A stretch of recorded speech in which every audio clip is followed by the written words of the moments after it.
घेतलं पाहिजे। हे जे कोणी नालायक लोक जे गेलेत, ज्यांना ह्या पक्षाने अनेक गोष्टी दिल्या, मंत्रिपद संत्रीपद दिली, ते आज सकाळ संध्याकाळ उद्धव साहेबांना त्यांच्या पक्षाला शिवाय देतात। ते चांगलं आहे? ते चांगलं आहे का?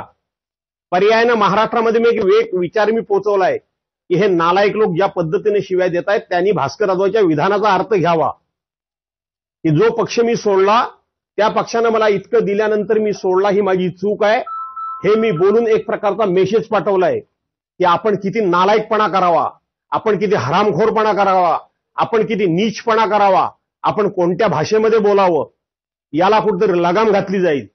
समाजामध्ये कोण नाही कोणतरी चार प्रश्न विचारेल, अरे तो भास्कर जाधव पक्ष सोडल्याबद्दल किती प्रामाणिकपणे बोलतोय बघा। हेच तत्व माझ्यावर अनेकांनी आरोप करतात, हेच तत्व शिवसेना सोडल्यानंतर मी पाळलेलं आहे। मी शिवसेनेबद्दल एक शब्द सुद्धा वाईट बोललेलो असेल मला कुणीही दाखवावं।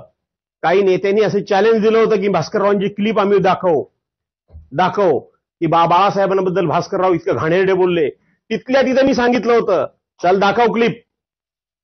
जर ती क्लिप पत्रकारांना तुम्ही दिलीत नाही तर तुम्ही एका बापाच्या पोटचे नाहीत, आणि तुम्ही जर ती पत्रकार क्लिप दाखवली बाळासाहेबांबद्दल मी एक जरी अनुद्गार काढला राजकारणातून निवृत्त होईन, आत्ता पण होईन। बाळासाहेबांबद्दल शिवसेनेबद्दल एक शब्द सुद्धा वाह्यात काढलेला नाही, मी चुकीचा काढलेला नाही। हे काय नालायक लोक सांगतात मला, हा एक आदर्श डोळ्यासमोर मी ठेवलाय। हे आमचे सुद्धा काही लोक जे माझ्याबद्दल टीका टिप्पणी करतायत त्यांनी हे विचारात घेतलं पाहिजे की भास्कररावांनी महाराष्ट्राच्या समोर एक आदर्श ठेवलाय, कसल्या टिप्पण्या करता। संपले प्रश्न? असा एक विषय येतो की तुमच्या ज्या नाराजीच्या कालच्या बातम्या होत्या त्याच्यानंतर असं म्हटलं की विरोधी पक्षनेतेपदाची जबाबदारी तुम्हाला पाहिजे, त्याच्यावर सगळं सुरू आहे अशी कोणाची? माझी? महाराष्ट्र इतका आंधळा नाही, महाराष्ट्र इतका मुका नाही, आणि महाराष्ट्र इतका भैरा सुद्धा नाही।